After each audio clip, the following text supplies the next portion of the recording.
요새는 권력 다툼이 심합니다. 우리나라 정치권을 봐도 그렇고 세계 나라들도 파워 게임이 심한 것처럼 보입니다. 권력이나 돈의 힘, 금력이나 학력 이런 종류의 것들이 세상에 많이 힘을 가지고 있는 것 같아요. 그래서 이런 힘이 막강함을 새삼 느끼게 됩니다. 요즘에는 언론의 힘도 아주 강함을 느낍니다. 우리 한국 사회의 수건 중에 하나가 언론 개혁이었는데 참 언론이라는 것은 아무리 정권이 바뀌어도 쉬이 바뀌지 않는다라는 생각을 해보게 됩니다. 그러나 이런 세상의 권력의 특징 중에 하나는 공통점은 시한부라는 것입니다. 아무리 힘이 세고 건강한 사람도 세월 앞에는 장사 없습니다. 3대 가는 부자 없다고 하죠. 부를 아무리 쌓아서 물려줘도 3대가 넘어가면 그 부가 유지되지 않습니다. 물론 준비되고 그리고 자기가 또 잘 제대로 준비돼서 한다면 다르겠지만 부 자체만큼은 세습되지 않는 것 같습니다. 10년 넘어가는 권력 없습니다. 하지만 놀라운 힘이 있으니 시간이라는 시험대 앞에서 결코 무너지지 않는, 허물어지지 않는 힘이 있습니다. 그 힘은 믿음의 힘이라는 것입니다. 신앙의 힘이라는 것은 결코 무너지지 않습니다. 사람을 세 부류로 믿음에 따라서 분류해 볼 수 있겠습니다. 한 사람은 미신적 인간입니다. 한 사람은 과학적 인간입니다. 한 사람은 신앙적 인간입니다.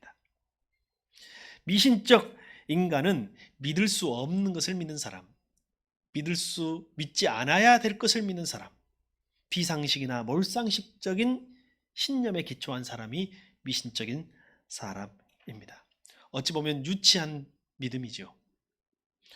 여러분 우리도 믿음의 미신에 근거한 믿음을 가질 때가 많습니다.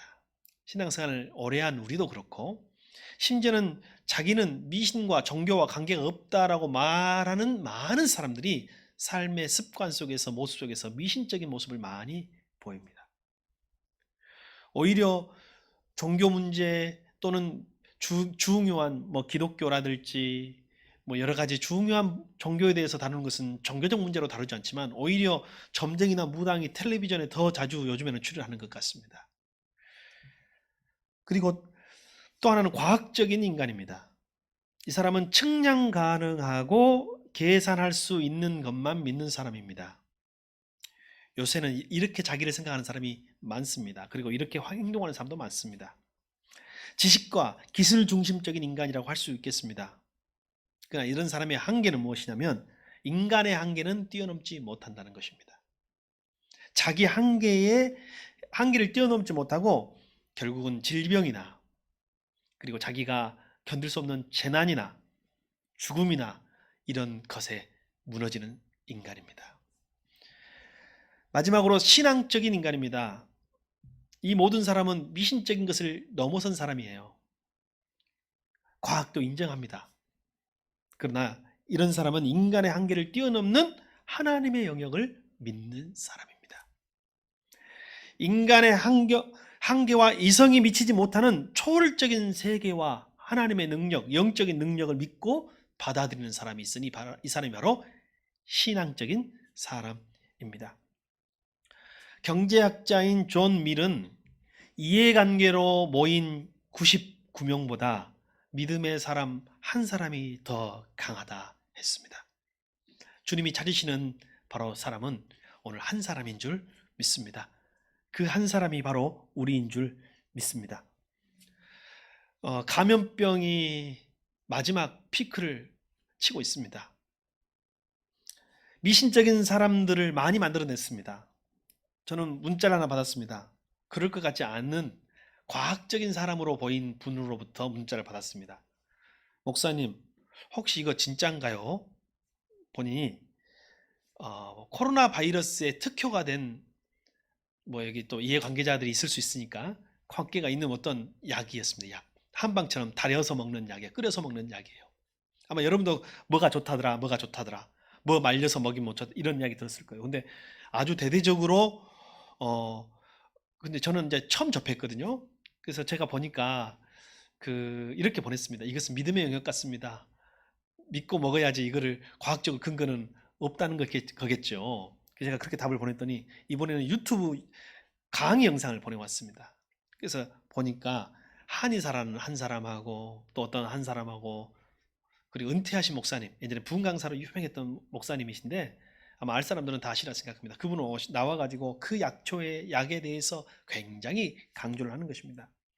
그리고 어찌됐건 그 약을 다려 먹은 다음에 자기 주변에는 코로나 바이러스에 걸린 사람이 한 사람도 없다고 목사님이 막 말하는 거예요.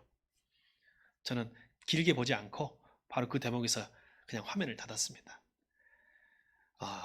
과학적이지 못한 것이죠. 미신의 영역에 속한가고 할 수 있습니다. 코로나가 심각해지니까 오히려 우리가 믿음의 사람이라고 생각했던 사람들조차도 미신의 영역에 머무르는 사람들이 많아진 것 같아요. 그리고 심지어는 우리는 걸리지 않아, 나는 걸리지 않아, 우리 교회는 괜찮아 라고 믿고 세상을 거슬러서 이렇게 막 하는 사람들도 저는 미신의 영역에 속한 사람이라고 생각합니다. 그래서 제가 관련 기사를 찾아봤더니 마침 그런 기사가 있었습니다. 정부에서 발표했습니다. 그런 대체적인 일반 대체 약물들은 전혀 검증되지 않는 것입니다. 조심하십시오. 이런 기사가 발표가 있더라고요. 그 기사를 링크해서 보내주었습니다. 생각보다 미신적인 사람이 우리 사회에 다수를 차지하고 있습니다. 과학적이라고 생각하는 사람들도 신앙적이라고 생각하는 사람들 또한 이 영역에 잠깐 식처할 때가 있습니다. 또한 무엇입니까? 과학적인 인간입니다. 똑똑해 보이고 지혜로워 보입니다. 코로나는 과학적인 사람, 나는 스스로 과학적인 사람이라고 자부하는 사람들을 많이 양산했습니다. 믿음으로 살다가 이제 더 이상 믿음으로 코로나를 바라보지 못합니다. 내가 조심하면 된다고만 생각합니다. 이미 그런 단계는 지난 것 같습니다. 어제 무작위로 검사했는데 판정받지 않은 사람 중에서 한 100여 명이 서울시에서 100여 명 가까이가 깜깜이 감염자로 밝혀졌습니다. 그러니 우리 주위에는 이미 깜깜이 환자가 많이 있을 수 있기 때문에 우리는 최대한 조심할 뿐입니다. 그런데 믿음과 코로나를 연결시키지 못하고 믿음과 감염병과 믿음과 상황을 연결시키지 못하고 무조건 과학적으로만 내가 조심하면만 된다고 생각하는 것은 자기 한계를 인정하지 못하는, 쉽게 말하면 과학적인 사람으로 보이지만 더 큰 세계, 더 다른 세계를 인정하지 못하고 볼 수 없는 사람이라고 할 수가 있겠습니다. 여러분, 우리는 신앙적인 사람이 됩시다. 미신적인 단계를 벗어납시다. 과학을 인정하되 과학을 받아들이되 과학 안에 갇히지 맙시다. 지금 우리가 과거에 미신이라고 믿었던 것이 지금은 과학이 되기도 했습니다. 성탄은 이런 자들, 신앙적인 사람들의 것입니다. 영적인 사람들, 믿음의 사람들의 것입니다. 성탄의 은혜는 이렇게 믿음의 사람들에게 더 크게 임하는 것입니다. 성탄의 은혜는 마리아 같은, 요셉과 같은, 목자와 같은 사람들의 것입니다. 이들은 최대한 열심히 살았으나 하나님을 향하여 열려있는 사람들, 신비와 새로운 세계, 하나님을 향하여, 하늘을 향하여 열려있는 이들이었습니다. 오늘 코로나19로 인하여 성탄 예배를 비대면으로 방송 예배로 드리게 되었습니다. 그러나 여러분이 이와 같은 사람으로 오늘 성탄의 감동이 더 크게 임하는 우리 새수매 가족들 되기를 축복합니다. 누가복음을 읽었습니다. 누가복음은 그리스도의 탄생 시기에 대하여 나옵니다. 우리가 오늘 8절부터 읽었지만 배경은 전체 2장 전체를 다룰 것입니다. 황제 가이사 아구스토가 그의 때에 호적을, 그리고 인구 조사를 하라는 명령을 전 제국에, 로마 제국에 내리게 된 것입니다. 마침 그가 탄생하는 탄생일에 맞춰서, 그래 오늘 탄생이 두 명이 나오는 거예요. 한 사람은 황제 탄생이에요. 그의 생일에 맞춰서 인구조사 명령이 내려지고 그 틈을 타 예수 그리스도의 성탄이 그 사이에 임하는 것이죠. 하나님의 일은 다 이렇게 임하는 것 같습니다. 사실은 로마의 황제는 로마 제국에 속한 모든 이들에게 인구조사를 제대로 한다는 것은 세금을 제대로 걷기 위함입니다. 사람 명수를 제대로 헤아려서 세금을 제대로 거두려고 했던 것입니다. 그의 힘과 그의 권력, 전 세계, 지중해와 전 세계에 흩어져 있는 로마의 군대의 힘을 빌려서 인구조사를 실시했습니다. 마태복음에 의하면 예수님의 탄생 이야기에서 로마 제국의 하수인인 헤롯이 나왔습니다. 아까 어린이 설교에도 헤롯이 나왔죠. 헤롯이 천진난만한 유대의 유아들을 학살하는 이야기로 시작합니다. 세상의 힘이죠. 권력의 이야기입니다. 오늘 누가복음의 이야기는 로마 제국의 제도화된 경제적인 착취 문제, 인구조사 문제를 배경으로 시작합니다. 로마의 황제는 지중해 세계를 황폐하게 만들었던 전쟁을 멈춘 사람이에요. 그래서 오히려 좋아하는 사람이 있어요. 우리도 가끔 보면 제가 어떤 정치가에 대해서 개인적으로 논할 입장에 있지는 않습니다. 그냥 개인적인 취향이니 그냥 여러분 이해해 주시기 바랍니다. 여러분 지금 현재까지도 미국의 대통령은 트럼프 대통령인데 트럼프 대통령에 대한 호불호는 많이 갈리는 것 같습니다. 그러나 싫어하는 사람들도 있지만 좋아하는 사람들도 있어요. 왜냐하면 자기들이 원하는 평화를 주었기 때문입니다. 당시에 전쟁이 멈추지 않았어요. 이 나라와 이 나라가 비등비등한 나라들이 계속 싸우고 피비린내가 나고 나라가 바뀌고 정권이 바뀌는 역사가 몇백 년 동안 일어났습니다. 그 전쟁을 하루아침에 정식시킨 사람이 누구냐? 로마의 황제였습니다. 왜요? 어떻게 해요? 더 강력한 힘으로, 더 강력한 무력으로. 그래서 사람들 중에서는 황제를 좋아하는 사람, 동경하는 사람들도 생겨났습니다. 그것이 심해지니 종교화되었어요. 종교화돼가지고 황제 숭배 사상까지 생기게 된 것입니다. 그래서 신적 숭배를 받고 있던 황제는 자기의 생일날 자기가 복음으로 태어난 거예요. 어느 누구에게는, 세상의 누구에게는 황제가 복음이었어요. 헤롯에게는 황제가 복음이에요. 헤롯의 정권에 빌붙어 있는 사두개인들에게는 황제가 복음이에요. 로마 제국의 군사와 그 발달된 교통을 이용해서 돈을 버는 이들에게는 황제가 복음이었어요. 그리고 많이 누리고 사는 이들에게는 황제가 복음이었어요. 그 복음을 추종하는 자들이 있었습니다. 반면에 그 틈을 타서 예수님이 이 땅에 오십니다. 여자인 마리아조차도 인구 조사를 위해서 원적지 본적지 고향으로 돌아갔습니다. 여러분, 무엇이 복음입니까? 오늘 설교의 제목은 당신의 복음은 무엇인가요? 오늘 중요한 세상의 충돌이 일어나고 있습니다. 두 개의 힘이 충돌이 일어나고 있어요. 하나는 세상 나라의 힘과 하늘 나라의 힘이에요. 하나는 황제로부터 오는 복음과 하나는 아기 예수 그리스도부터 오는 복음의 충돌입니다. 오늘도 우리는 그 경계점에 서 있습니다. 사실 우리 중에는 하늘의 힘, 하늘의 능력, 하늘의 복음, 예수 그리스도의 복음이 아닌 황제로부터 세상 나라와 세상으로부터 오는 복음을 더 갈망하는 이들도 있을 것입니다. 그들은 새롭게 임할 하나님의 나라에서는 여러분 소외된 사람들이 될 것입니다.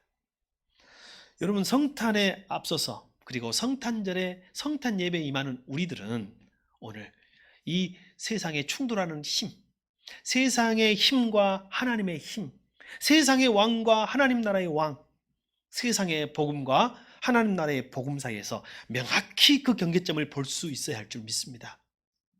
그래서 우리가 추구해야 할 것은 하나님 나라의 능력이요, 하나님 나라의 복음이요, 예수 그리스도의 복음이요, 왕자의 복음이 아니라 십자가의 복음이요, 말구유의 복음인 줄 믿습니다.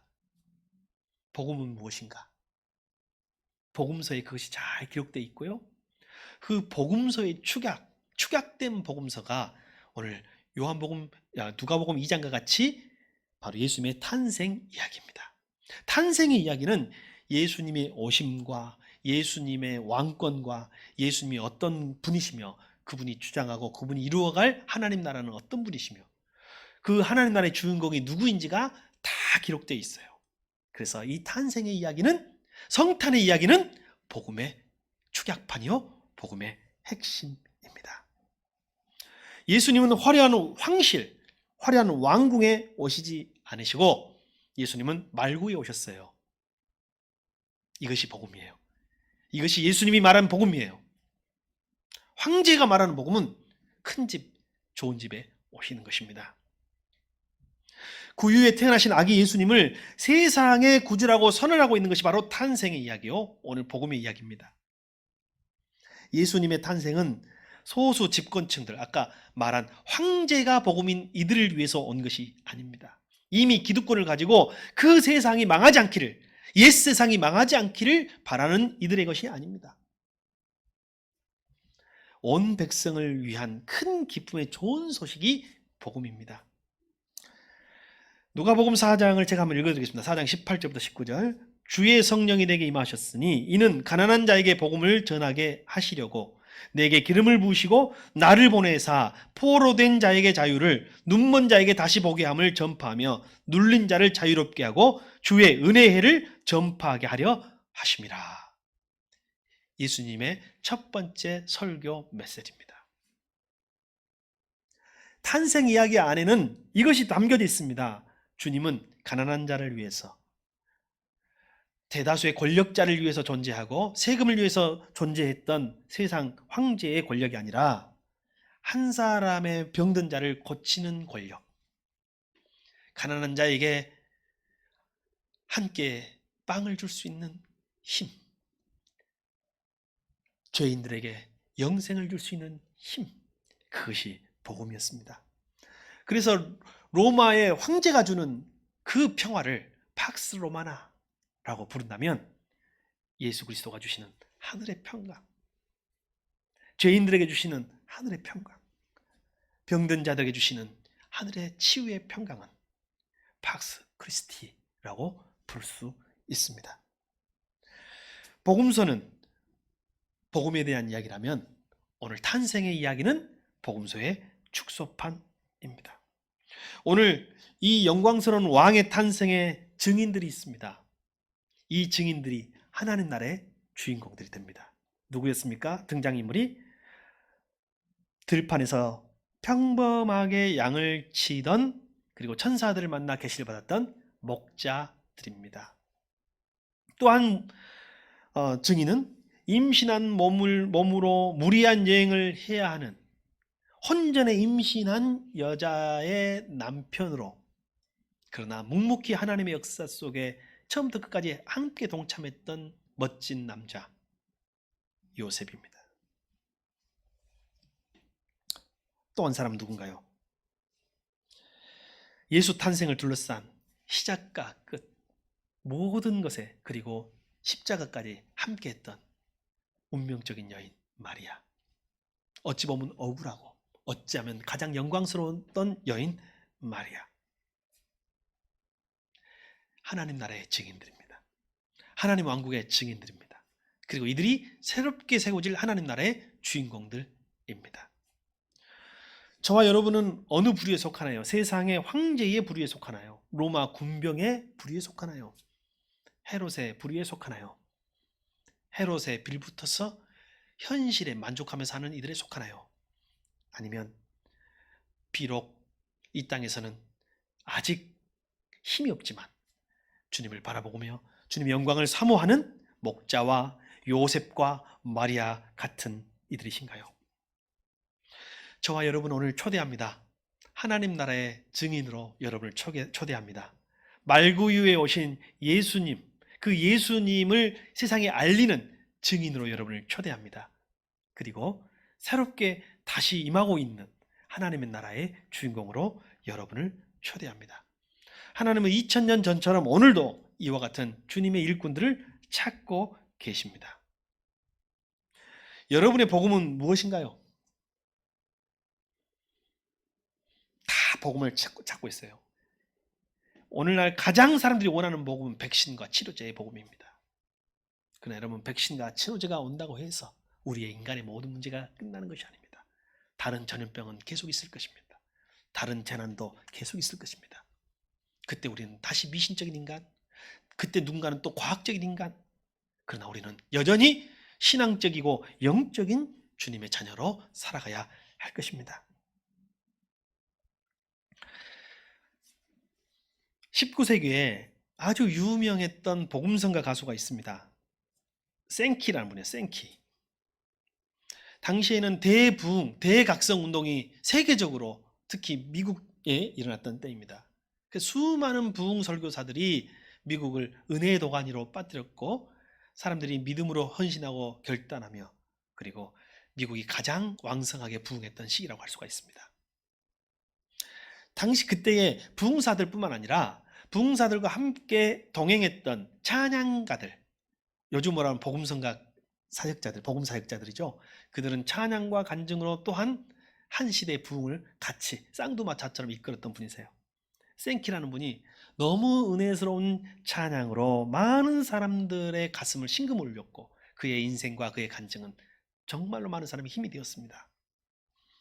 어느 날 생키가 12월 24일 크리스마스 시즌에 여행을 가 어느 한 마을에서 교회에서 찬양을 하고 간증을 했습니다. 그가 불렀던 크리스마스 노래는 목자의 노래라는 노래인데 예배가 끝난 다음 그를 한 남자가 찾아왔습니다. 혹시 우리 형제님 예전에 남북전쟁 직후거든요. 북군에 속한 사람이 아니었습니까? 여러분 남군이 여기 남쪽 지역이니까 북군에 속했다고 하면 자칫 안 좋을 수도 있지만요. 북군에 속해 있던 분이 아니신가요? 맞습니다. 저는 북군에 속해서 남북전쟁에 임했습니다. 저는 선생님 얼굴은 기억하지 못하지만 선생님의 노래를 기억하고 있습니다. 남북전쟁이 한참일 때 크리스마스 시즌이었습니다. 저는 남군의 척후병으로 몰래 침투에 들어가서 북군의 이 기지를 정탐하는 일이 저의 몫이었고 어느 한 북군 병사가 초병으로 보초를 서고 있는 것을 보았습니다. 가까이 다가가서 그를 총으로 겨누어서 쏘려고 하는 순간 갑자기 그 북군 병사가 일어나서 노래를 부르기 시작했습니다. 목자의 노래. 제목도 그 목소리도 오늘 똑같았습니다. 2절까지 노래를 듣는 순간 저는 무너지고 말았습니다. 저는 군인으로서 총을 쏴야 했지만 찬송을 부르는 그의 목소리를 들으며 저는 너무 큰 은혜와 도전을 받았고 저 사람도 나와 같은 하나님을 믿는 형제 아닌가. 내 어머니가 전장으로 향하는 나를 위해서 내가 너를 살아오기를 위해서 하나님께 기도한다. 저 북군 형제의 어머니도 저와 같이 기도하고 있지 않을까. 그때 저는 북군도 남군도 아니었습니다. 세월 흘러 선생님의 찬양을 직접 얼굴과 함께 볼 수 있어서 감사합니다. 여러분 오늘 우리 사회는 많이 갈려 있습니다. 신문 보기가 걱정스럽고 두렵습니다. 정치는 여야, 보수, 진보. 교회는 예배를 드려야 한다는 사람들과 그렇지 않아야 한다는 사람들. 우리 사회는 여러 가지 모습으로 갈려져 있습니다. 백신과 치료제를 구한 사람들과 구하지 못한 나라들. 여전히 남과 북의 갈등. 여러분 진정한 크리스마스의 의미가 무엇일까요? 우리 모두 찬송을 같이 부르면 말구에 오신 주님 앞에 선다면 우리는 모두 한 형제 자매인 줄 믿습니다. 성탄절에 여러분의 부부가 회복되시기를 바랍니다. 성탄절에 여러분 가정이 사랑이 회복되시길 바랍니다. 성탄절에 주님의 임재와 주님의 능력과 주님의 은혜가 여러분과 여러분의 가정, 우리 교회와 이 사회에 임하기를 간절히 축복합니다.